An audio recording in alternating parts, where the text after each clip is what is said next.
Isang magandang umaga po sa tanghaling ito. Masarap po ba ang pawisan? Angkinin po natin na ang paglabas ng pawis na yun ay dulot ay kagalingan.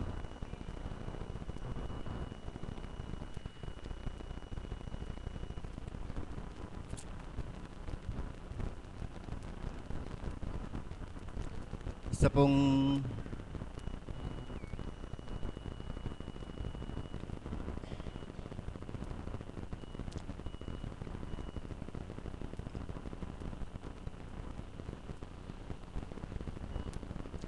tunay nga pong ang pagsubok ng Ama ay iba't ibang nagiging kapag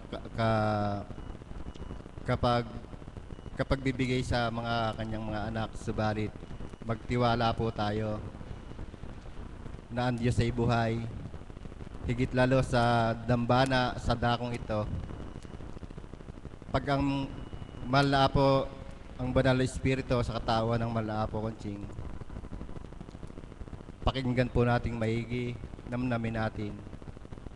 Mahigit 100% po ang kagalingan ipagkakalob sa atin. Naniniwala po ba kayo? Buhay ng Diyos. Ngayon pong umagang ito, mga kapatid ko,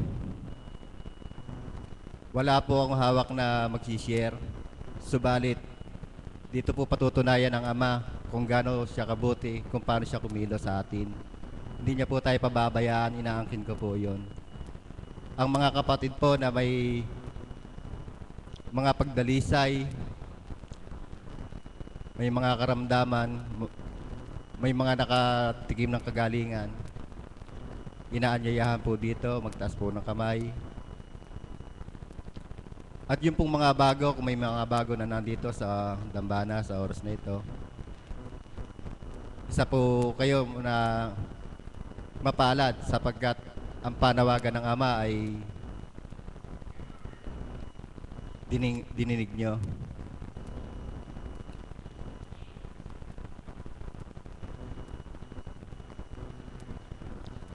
Pwede po na kung sino yung unang mag-share, pwede pong pakitaas ang kamay. Salamat po. Buhay po ang Diyos. Palakpakan natin ang ating kapatid. Magandang araw po sa inyo, Panginoon, Diyos Ama sa langit, sa inyo mga kapatid, mga brothers and sisters. Sa unang pagkakataon po, ang nagsalita ang ating kapatid, pinakikinggan kong mabuti. Inintay ko yung kanyang pangalawang sinabi na yung mga bago, maaari din at kasamang tumayo dito sa harapan, magpatotoo ang katotohanan na ginawa ng ating Diyos na buhay. Salamat sa iyo, Panginoon. Binigyan mo kami ng pagkakataon na kami ay makarating dito sa oras na ito. Maraming panahon na nagdaan sa bawat proyekto, sa bawat samahan. Tayo lahat, ang isip natin ay nasa Diyos. Sa paglilingkod po, mga kapatid, hindi po kaya tayo ay sumasali dito ay o maglingkod. Isa kang para maging makilala, mapaglingkod ng hindi totoo sa ating puso. Ika'y maging popular o ika'y makilala o maipahayag lamang kapag kasi po sa naglilingkod. Hindi po ang tao ang ating pinaglilingkuran. Ang Diyos na buhay ang ating pinaglilingkuran. Sapagkat tayo dito ngayong oras na ito at noong pa mang nakaraang araw na hindi po ako nakakadalo ng ganitong pagkakataon. Tayo, sumayaw ka lamang dito sa harapan ng Panginoon. Kung walang banal na espiritong kakapit sa ating buhay, tumayo ka rito, magsalita ka rito, hindi po natin kaya. Subalit ang Panginoon, tayo sa dinami-dami ng anak ng Diyos, tayo ay pinili, tinawag, at hinirang. Bakit po? Kayo po, tayo lahat, sa oras na ito, kanina pa, pagkagising natin sa umaga, meron tayong kanya-kanyang takdang gawain. Meron din dyan papasok sa eskwela ang ating mga anak, apo, lalo po ang apo. Wala tayong oras pagka sinabi dadalo sa gawain. Ang alam natin yung anak, pamilya, pero hindi po kinakalimutan natin yon. Meron tayong oras talaga itatakda at ipaglilingkod sa Diyos. At salamat po, at kaya po kami nakarating dito, isang hipo ng Panginoon. Dahil po, si Ate Asun, kasama ko, taga rito po yon.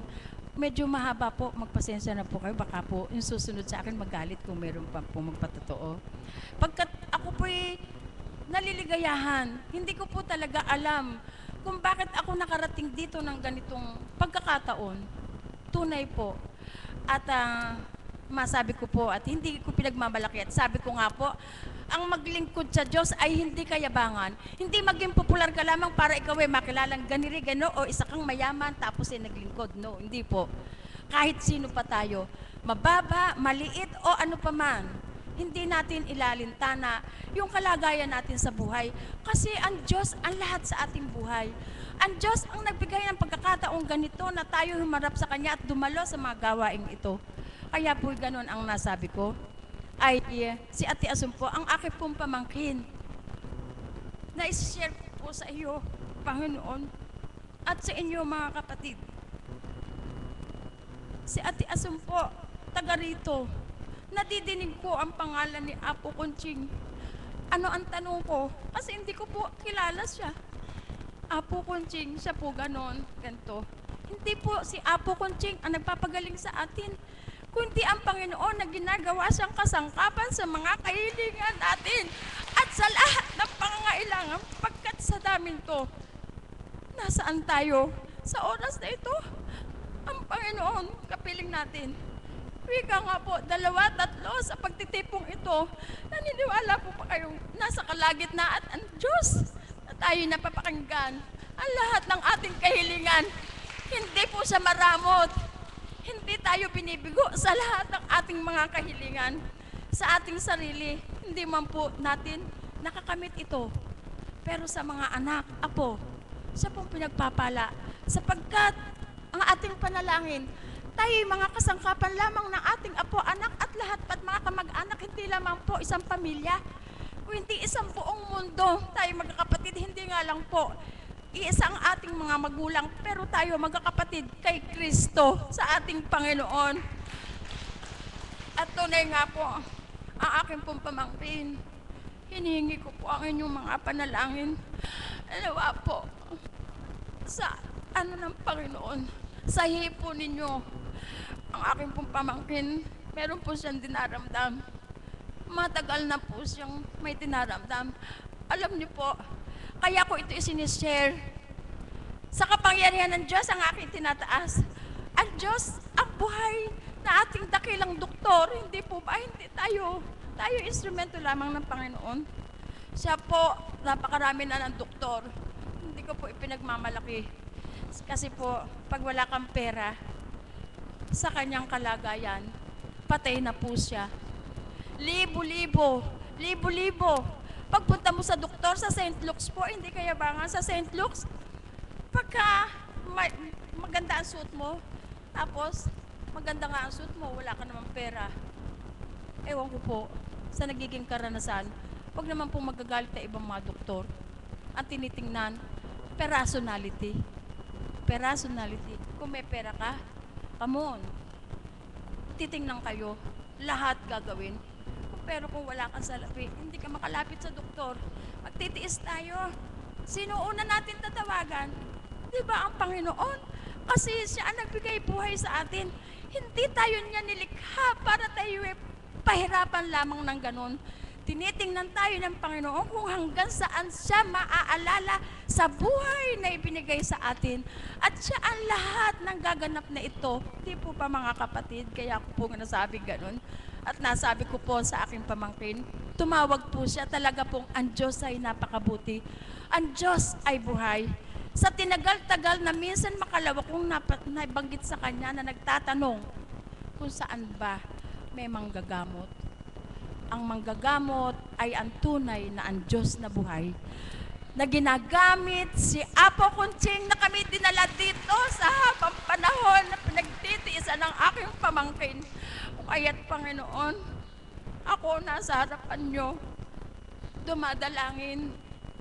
Ikaw hindi ka malupit. Lahat ng panalangin, dinadama mo. Dangan nga lang talaga sa puso mo, manggagaling talaga ang pagmamahal mo sa Panginoon, hindi sa tao lamang. Ang tao, pangalawa lang instrumento ng Panginoon.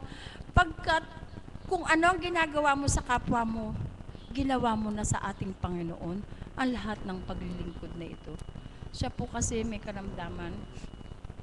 Dito na po siya umiihi sa gilid ng nakalabas na po ang lahat. Pero ang Diyos ay buhay.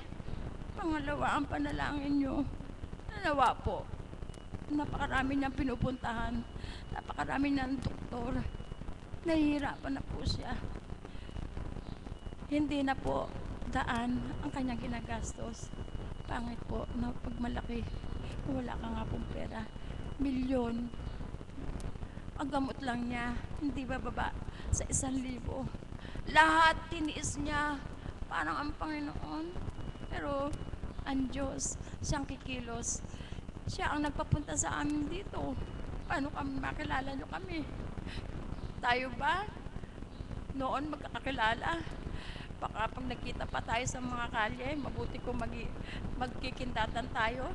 Baka kung mabangga pa kita, magalit ka pa sa akin. Kasi hindi naman kita kilala. Pero sa oras na ito, sa pagkakataong ito, tayo yung magkakapatid. Tayo magkakapatid sa panalangin, sa lahat ng bagay. Pagkat ang Diyos, ang nasa buhay natin, nasa puso natin. Tunay nga po, Lord, at sa inyong mga kapatid, humingi ako na inyong panalangin. Nawa po sama-sama tayong manalangin. Pagkat ang panalangin, susi sa ating buhay, kahit sino man ang may karamdaman, nangihingi po ako na inyong awa at tulong sa pamagitan ng Diyos na makapangyarihan na kayo ang ginamit ng kasangkapan ng Panginoon. Una-una, si Apo Kunching, tayo nasa likod niya, ang Panginoon ng kauna-unahan. Hindi po tayo pwedeng sumabay sa Panginoon. Hindi po tayo pwedeng lumagay sa tagliran ng Panginoon. Ang Diyos ang nauna. Sumusunod lang po tayo. Tayo po yung nasa likuran niya. Ay mga kapatid, ako po kasi isang El Shaddai. El Shaddai po ako sa gawain na San Ildefonso. Hindi po ako nagmamalaki. At siyempre po, kung nakita nyo ako ganon, isa po rin akong lingkod ng Panginoon. Nagko-choir po ako sa amin, sa San Ildefonso. 6 to 7 po ng ordinary days. At pagka po linggo, meron din po mga schedules. Bakit ko naisipan ito? Ang Diyos ang tumawag sa akin. Nung pong araw, pangit pong sabihin ang aking kaugalian. Sa itsura ko po ito, tatayo ako ng ganito. At isasama ko ang lahat ng mga sa buhay ko. Hindi po. Pero ang Diyos, tumayo ka sa gitna. Sabihin mo lahat ang aking mga ginawa sa iyo. Gawin mo lahat ang mga kapangyarihan kong pagbabago mo sa buhay mo. Opo, ako po noon, mabunggo mo lang ako para kung labahang napakatalim. Tunay nga po, pag ako nagtitinda nung araw, pag hindi po mo tinda ko. Pero mabili po ako. Kasi po, iniingatan ko yung tinda. Akala ko po noon, panay pera. Sabihin mo po, pagkagising sa umaga, magkukrus ka na lang. Tapos tatakbo ka sa negosyo. Siyempre, nalulunod ako sa salapi. Kasi marami pong pinagbibilan. Pagkatapos po, uuwi ka, hating gabi, gigising ka naman ng madaling araw. Krus naman. Pag magsisimba ka, kalahati ng isip mo, nasa tinda mo. Kalahati na nandun, kunwari, nagsasermon ng pare o ano pa man, hindi mo naman masyadong naintindihan Ang naalala mo, yung puntahan yung palengke, yung negosyo mo, kasi baka maraming bumibili sayang. Pero ngayon ko po talaga naranasan sa mga libo-libong hinawakan kong pera. Kayo ba? Tumulo ang luha ko. 10 piso ang natira sa bulsa ko. Sa taparera ko, umuwi ako 10 piso. Pero ang alam ko, ang Diyos ang nagparamdam sa akin noon kasi nakakalimutan mo lahat.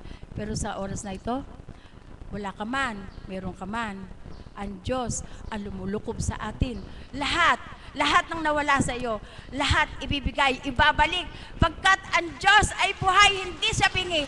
Napakabuti ng Panginoon. Lahat ng hinihiling natin sa Diyos, hallelujah, nakakamtan natin. Kahit man hindi bigla-bigla, nararamdaman mo, hindi tayo pinababayaan ng Diyos. Tinitingnan ka lang, sinusubukan ka lang kung hanggang saan ang pagmamahal natin sa Panginoon, kung hanggang saan kalalim ang ating pananampalataya. Kung kaya't Panginoon at sa inyong mga kapatid, naging mahaba po ang aking share kasi po galak na galak ako. Nakita ko dito, maraming mga lalaki na umaattend. Napakabuti ng Diyos. Sa ibang gawain po, madalang ang lalaki, panay babae. Paano po ang kaibahan at iba pa pag magagalit ang mga brothers and sisters? Nahihiya po sila nahihiya sumamba, nahihiyang magpuri sa Panginoon. Kasi pag inaya mo magsimba o ano pa man, ikaw na lang, idasal mo na lang ako para na akong kasama mo. Pero iba ang humaharap sa Panginoon. Iba ang pakikitungo natin kapag ang Diyos ay nasa harapan natin at tayo nananalangin ng taimtim sa puso natin. Kung kaya't Panginoon, sa inyo lahat, Apo Kunching at mga sa inyo kapatid, humingi po ako ng panalangin na nawa po, isama nyo sa inyong panalangin ang lubos na kagalingan ng aking pamangking si Jessie Bernardo. Salamat po sa inyo mga kapatid.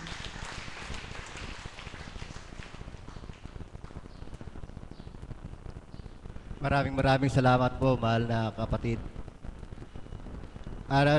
Nabanggit niyo po, taga San Ildefonso po kayo.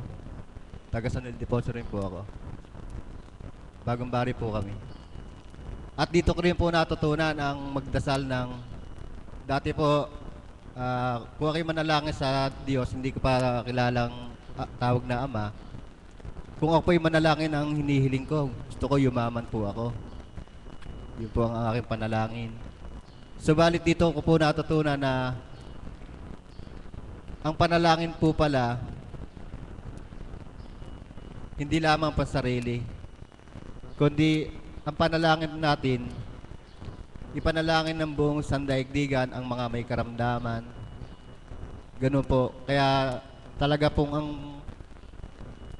pagtawag ng Panginoon dito sa atin sa gawain na ito, talaga pong kasiyahan, kagalakan ang idudulot. Tunay nga pong marami kayong naibahagi, na-share sa mga nandito, sa mga nakikinig. Magbibigay inspirasyon. Salamat po. At ngayon po ay tatawag naman po tayo ng isang, ang tatawagin ko po na tao na ito, natatandaan ko po na kapag siya'y nakapaghahandog ng isang awitin, talaga pong damang-dama ko ang kanyang kagalakan, nag-uumapaw. Pakiramdam mo po nagiging binatilyo pa o umidad-idad ng konti doon. Tatawagin ko po ang ating kapatid na Caps, si kapatid na Magno. Palakpakan po.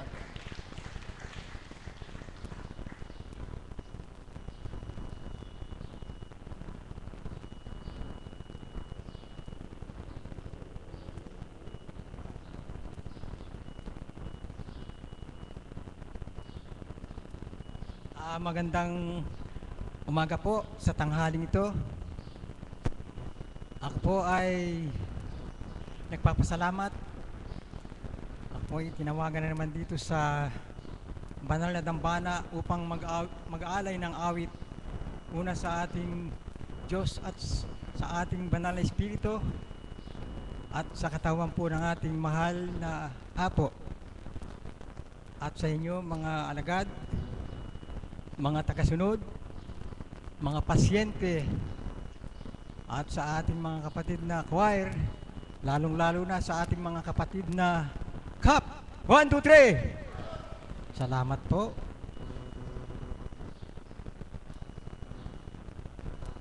Ang araw at gabi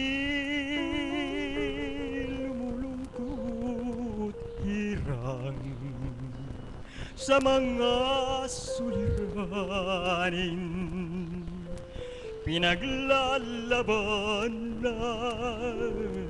ang aking pagkukunwari sa buhay. Pagbabalat kayo sa katotohanan, anuman ang aking maging kapalaran, tanging Diyos lamang ang nakakaalam.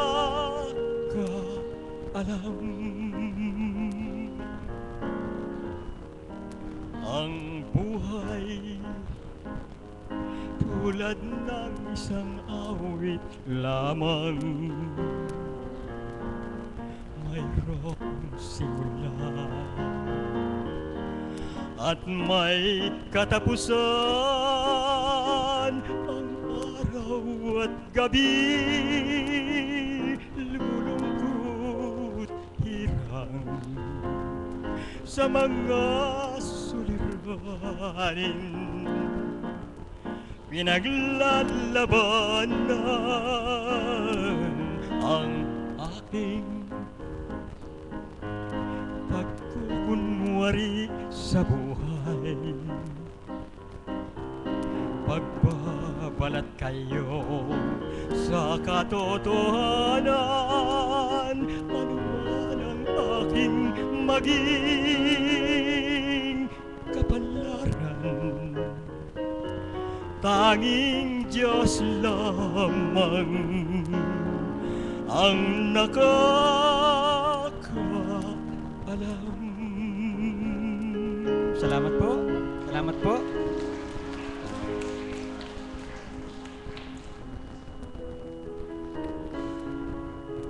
Alam po ninyo, ako po ay nagpapasalamat. Bagamat hindi po kagandahan ng aking tinig, subalit ang aking inaawit ay taus-puso kong iaalay una sa Diyos at sa inyong lahat.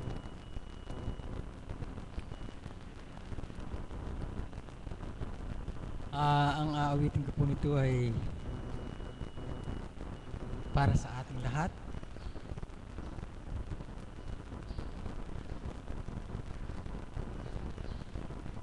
Alam po ninyo, kinakabahan ako. Kinakabahan ako, bakit kaya?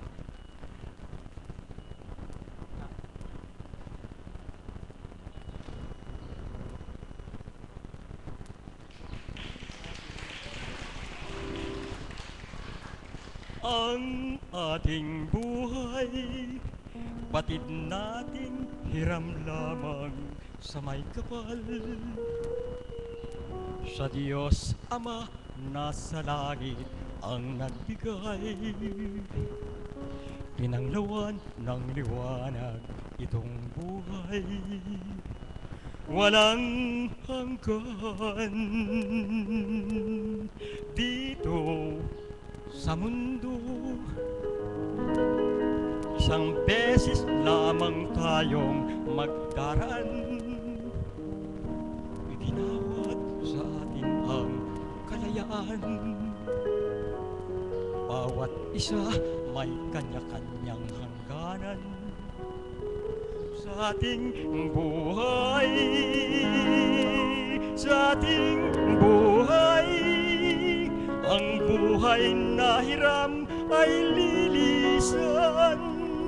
Hindi natin alam kung kailan magwawakas sa mundong ibabaw. Habang may buhay, paghandaan mamuhay tayo sa kabutihan. Kailan pa man dito sa mundo, isang beses lamang tayong magdaraan. Iginawad sa atin ang kalayaan. Bawat isa may kanya-kanyang hangganan sa ating buhay, sa ating buhay. Ang buhay na hiram ay lilisan, hindi natin alam kung kailan magwawakas. Sa mundong ibabaw habang may buhay, paghandaan mamuhay tayo sa kabutihan. Kailan pa man walang hanggan. Salamat po.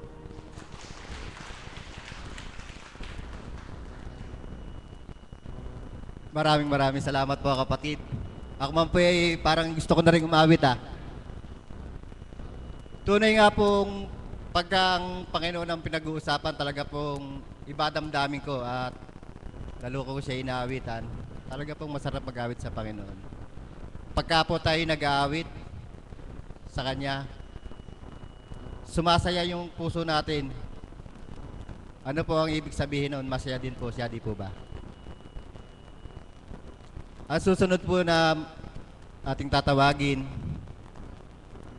tunay nga pong masupresa ang Ama. Ang tao pong ito ay sa bilang pagkatao, kumpare ko po siya, pero dito sa gawain bilang kapatiran, siya po isang kapatid natin. Tawagin po natin si kapatid na Berel, isa pong alagad. Palakpakan.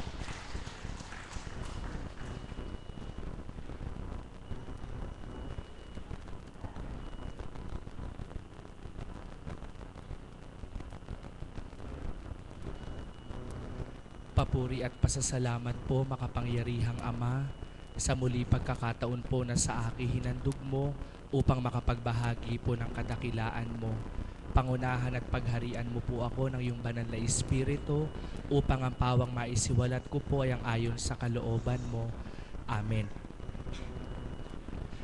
Isang mapagpalang umaga po sa ating lahat. Magandang umaga po sa inyong lahat. Kumusta po ang mga anak ng Diyos?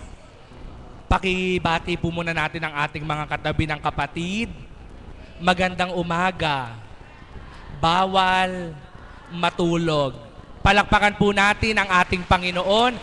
Muli po ay walang hanggang papuri at pasasalamat po ang ating ibinabalik sa ating dakilang Diyos Ama, Diyos Anak at Diyos Espiritu Santo. Kasama din po ang ating pasasalamat sa ating mahal na ina at sa pangalan po ng ating minamahal na Apo Conching sa panibagong araw, panibagong buhay, panibagong pag-asa at panibagong kagalakan na sa atin ay kanyang alay. Amen po ba? Pakitaas nga po yung kamay dito ng mga kapatid natin na walang problema. Pakitaas nga po dito yung mga kapatid natin na walang pagsubok. Pakitaas po yung mga kapatid natin na may mga pinagdaraanan subalit masayang umaasa sa Ama. Amen. Palakpakan po natin ang ating Panginoon. Pakitaas naman po dito yung mga walang pera. Amen po. Alam niyo po mga kapatid, ganyan lang po ang mga anak ng Diyos. Mayroon mang mga pinagdaraanan, mayroon man mga pagsubok sa buhay, subalit kapag naalala po natin yung bilang pagkatao natin na may pagsubok tayo na parang wala ng pag-asa, parang di ko na kaya, parang suko na. Yan po yung sa bilang pagkatao. Subalit kapag umiral po ang sa bilang kaloob ng ating Panginoon, mayroon man po tayo mga pinagdaraanan, ang nasa isip po natin, kaya ko to, nagtitiwala ako, di ako pababayaan ng Diyos ko, kaya Sa mga babae, magli-lipstick ako. Sa mga lalaki, mag-aayos ako sapagkat alam natin na ang Diyos na ating tinatawagan ay di tayo pababayaan. Amen po ba? Kaya po mga kapatid, alam nyo po, napakarami po nating mga biyaya at pagpapalang nakakamtan sa araw-araw. Amen po ba? Unang-una po, magdamag tayong natulog. Mayroon pong mga natulog na hindi man lang nakabangon upang magdasal sapagkat sa sarap ng tulog, di po natin alam kung magigising pa tayo. Pero isang malaking biyaya sa Diyos, namulat po ang ating mga mata. Ibig sabihin po, buhay pa tayo. Kaya isang patunay po na mahal tayo ng Diyos. Amen po ba? Yung mga kapatid po natin na nasalanta po ng bagyo, di na po nila alam kung anong magaganap sa kanila. Nung gabi po siguro na yon, marami po na nagliligpit po ng mga bankbook, ng mga pera, ng mga kayamanan. Meron pong mga doon na natatakot, nagsisipagdasal. Subalit, wala po silang kamalayan sa naganap sa kanila. Di po tayo nangahamak, kundi sama-sama po nating ipanalangin yung mga buhay pa na nawa po yung magkaroon pa po sila ng pag-asa at bigyan po sila ng habag ng Ama upang sila po yung makaahon muli sa kanilang pamumuhay. Amen po ba? Nakakagalak po ng puso, no po. Napakamaraming salamat po sa ating Panginoon na sa ating pong kapatid na nagpahayag. Pinakilala po niya kung sino po ang Diyos. At ang Diyos ay may ginagamit pong instrumento para sa bawat isa. Tama po ba?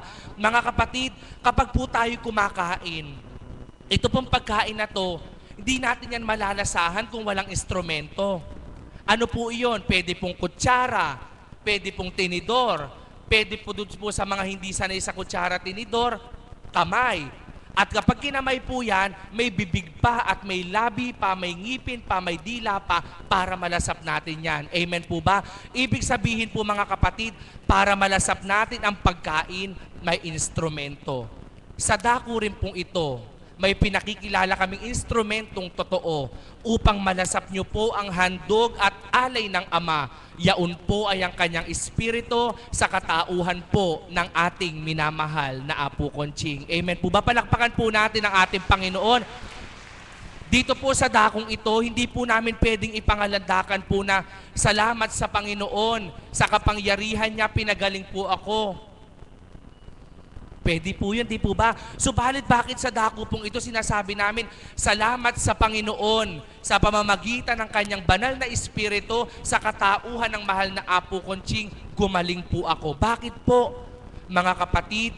Kung wala pong ginamit sa dakong ito, wala rin po tayo sa oras na ito. Kung walang isang Apo Conching na ginamit sa dakong ito, wala rin po tayo sa oras na ito. Amen po ba? Sabi nga po nung iba, bakit yung mga alagad pag nagpapahayag, lagi sinasabi si Apo Conching, si Apo Conching, si Apo Conching. Natural.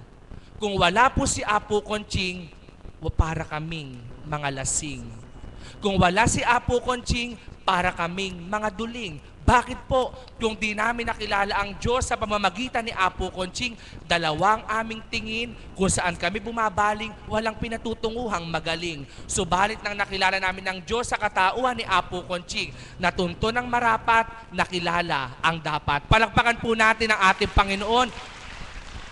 Alam niyo po mga kapatid, opo, pare-pareho po tayo, kilala natin ang Diyos sa unang buhay. Kilala po natin ang Panginoon pag nagsimba po tayo nung kala po natin banal na